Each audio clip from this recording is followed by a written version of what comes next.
right before that we just talked about. Thank you. The Lord knows. He does. So the Lord knows.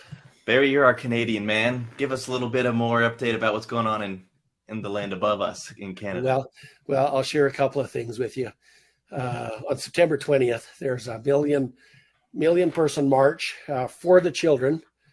And so they've had a tremendous response across Canada, where they're meeting at 9 o'clock in their local time zones, and sometimes at City Hall, these different places where they're calling people to walk out, the schools of these institutions that have these evil agendas against our children, and which we have to stand up and raise our voice, and protect the kids. So that's happening now.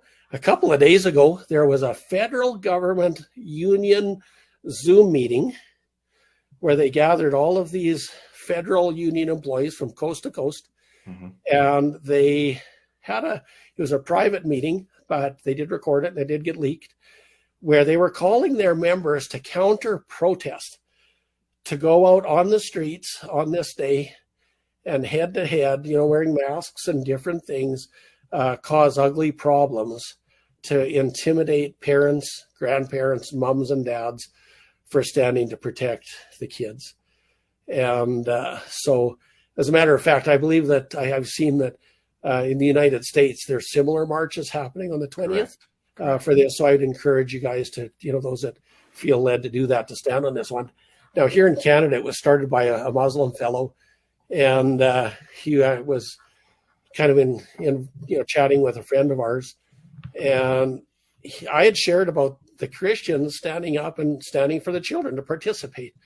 Well, this Muslim leader, he messaged back and he said, the Muslim community was freaking out that a Canadian holy man, which I guess was me, was standing up, calling the Christians to the church to stand up. So the march will go on.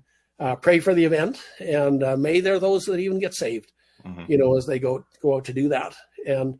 And so over the last, few weeks, we've been in a lot of meetings, and one of the guys that we walk with that's quite involved in many things, he showed us the one of the new pride flags, and he said, "Do you know what this means?" And it's the pride flag that has kind of an arrow on it.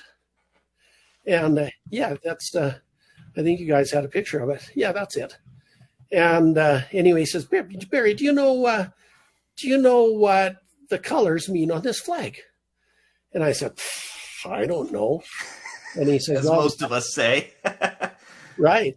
And so he added to it, and he said, the black in that flag,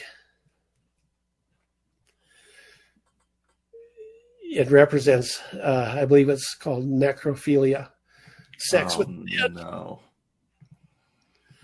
The brown is bestiality, the blue, little boys, and the pink, sex with little girls. And that's just a few.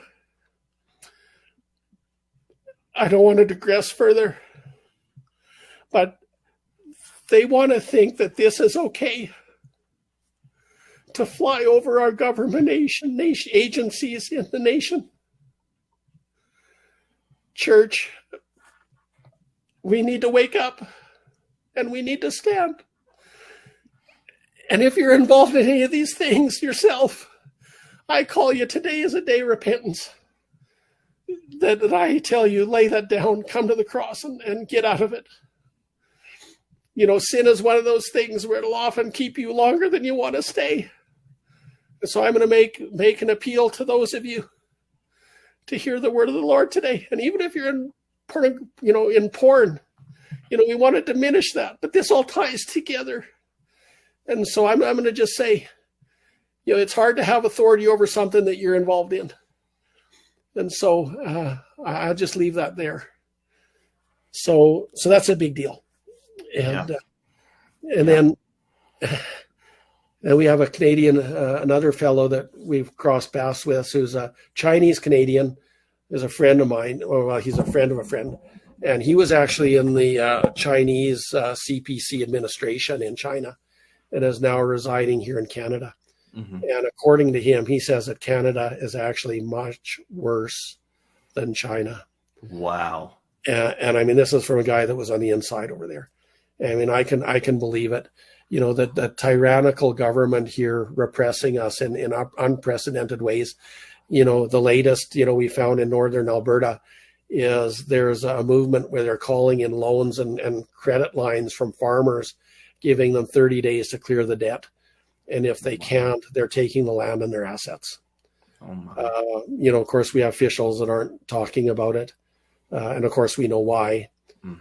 Recently, you know, we've got our premiers that are now saying that we have no control over the coming mandates.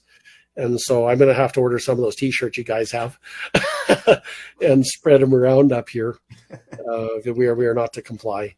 And so those powers have been given to the provincial health agencies through, of course, the WEF and the WHO. Now there are